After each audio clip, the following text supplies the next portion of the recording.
Military families in Kentucky prepare to welcome home loved ones from overseas. The plan was to have a reception for them, and then those soldiers would be reunited with their families and friends. At the same time, at a small Canadian airport,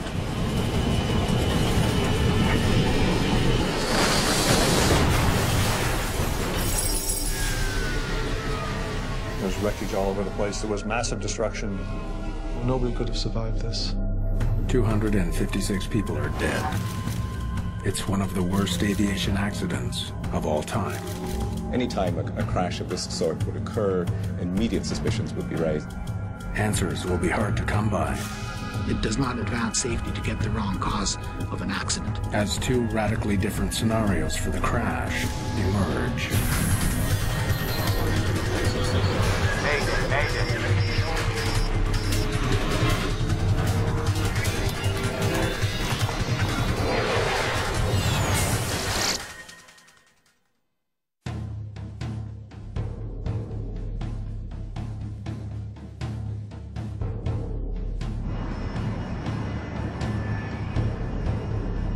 Arrow Air Flight 1285 is nearing the end of a 10,000-kilometer journey from Egypt to the United States.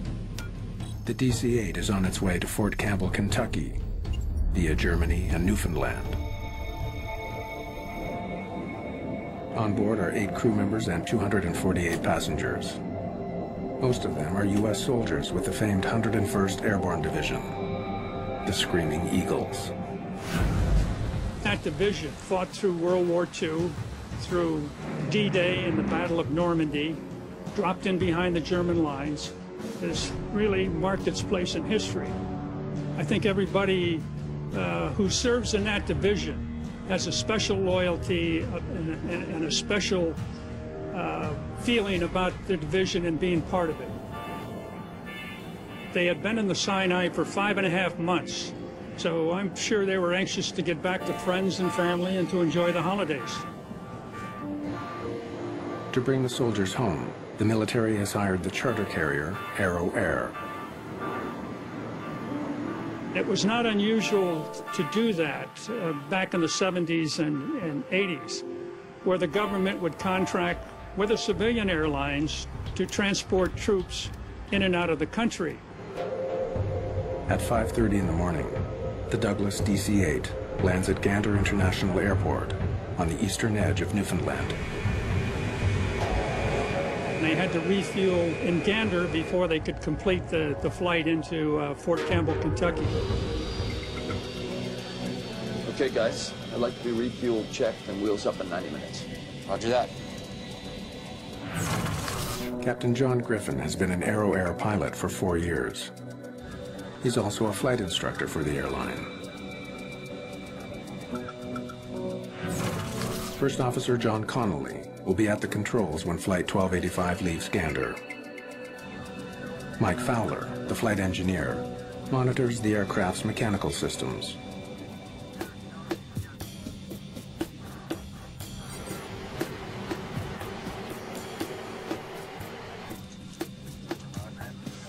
Okay, you want to give her the once over? While the pilots run through a series of pre-flight checklists, the flight engineer steps out to inspect the plane's exterior. He'll look for any damage to the fuselage or engines and check for buildups of ice on the plane. The soldiers wait inside the airport. Some shop for souvenirs at the gift shop.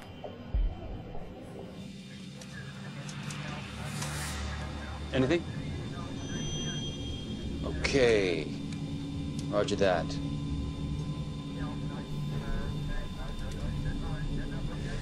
All right, 15,538 gallons, 101,000 pounds. Passengers and cargo unchanged. And weight's confirmed? Okay. We're good to go.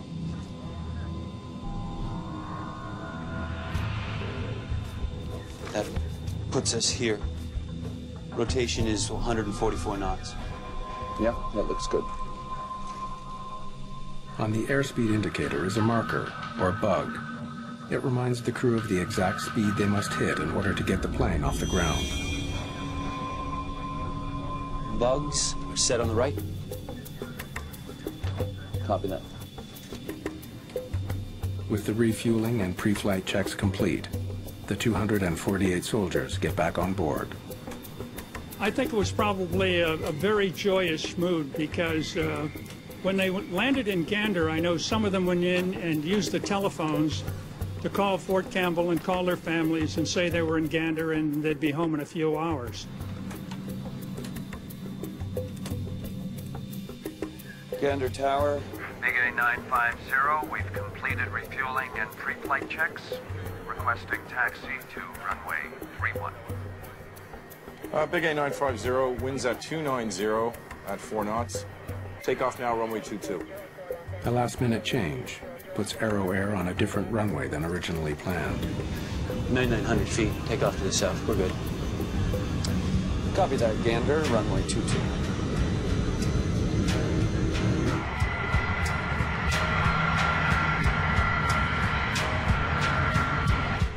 Big A 950, you are cleared for takeoff. Merry Christmas. Roger that, Gander Tower. And Merry Christmas to you, too.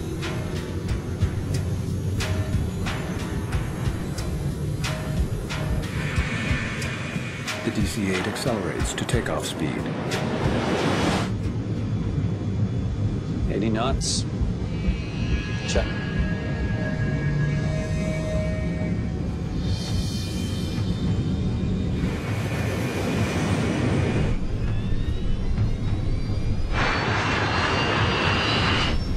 B1. Rotate.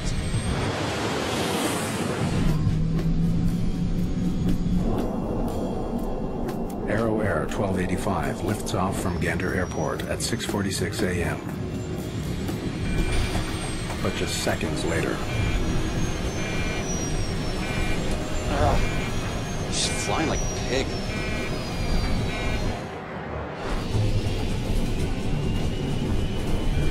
Positive rate? Negative?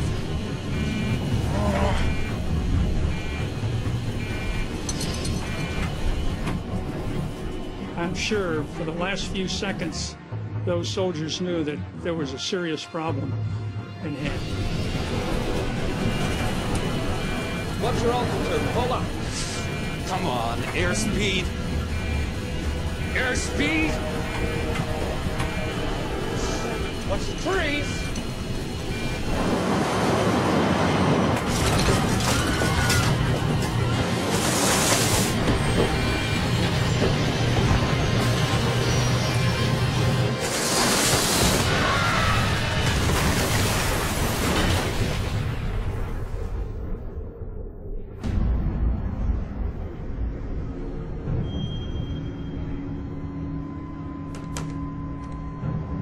Yes, Arrow 1285 is down, just off runway 22. Estimate 2,000 to 4,000 feet. at the small airport in Gander, Newfoundland, emergency crews race to the crash site. It's a field of wreckage, bodies, and personal effects. Thousands of gallons of jet fuel are feeding a massive blaze. It didn't look like aircraft. It was just probably a 30-foot high burning mass of metal and fuel and everything. Hey, any survivors? Canadian Air Force Captain Tom Badcock is one of the first on the scene. As an Air Force officer, of course, I had been to numerous crashes, but this was nothing like I had ever seen in my life before. And to see the devastation and to see my basically comrades lying on the ground in pieces was, words can't describe it. Many of them had bought t-shirts saying, "I survived Gander, Newfoundland." And we found that particularly emotional. After hours of frantic searching through the charred wreckage, everyone's worst fears are realized. The crash has claimed the lives of all 256 people on board. The search for the cause of the disaster is already underway, but it will lead to controversy and ultimately to the demise of the Canadian Aviation Safety Board. For the U.S. military, the crash of Flight 1285 in Gander, Newfoundland is a historic loss. If you take a look at the history of the 101st Airborne Division Air Assault, even in World War II, that division never lost so many people in such a short period of time as they did on December the 12th in 1985 in Gander. The Canadian military sets up a security perimeter around the crash site. We controlled all access to and from the site.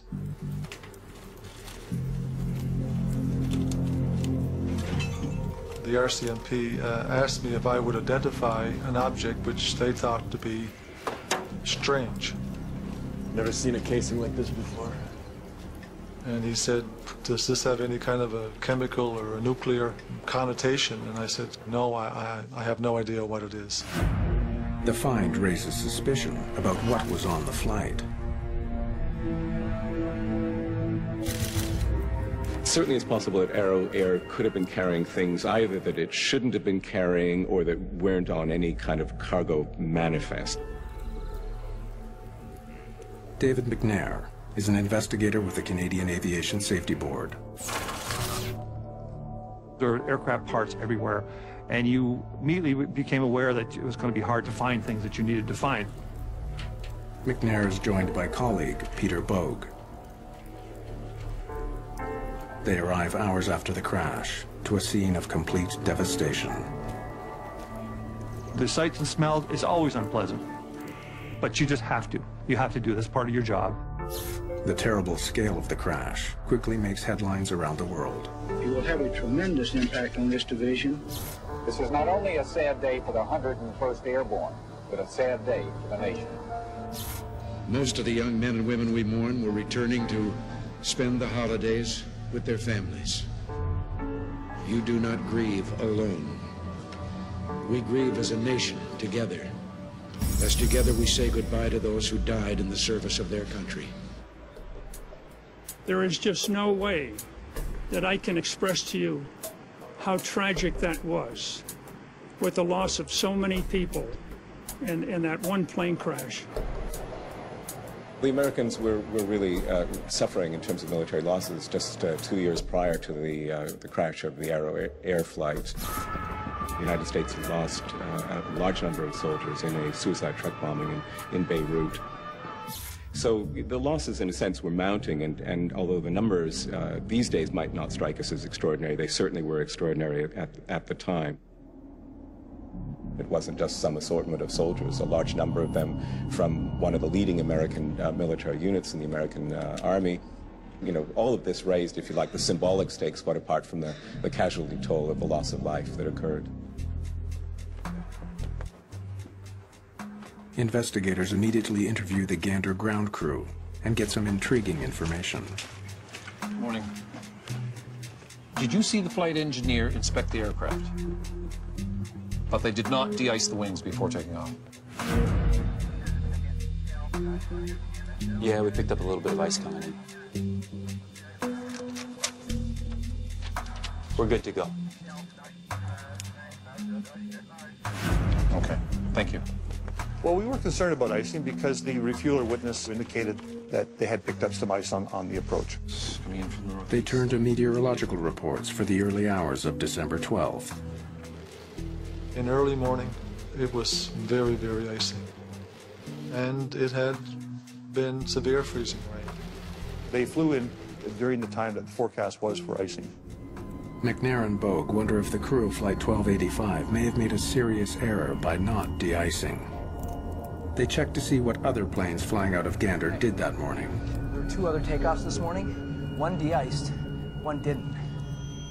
And we noted there was one Boeing 737 that departed that picked up quite a bit of ice on its departure, and that was an indicator to us that the probability of icing accretion or ice gathering on the aircraft was quite high.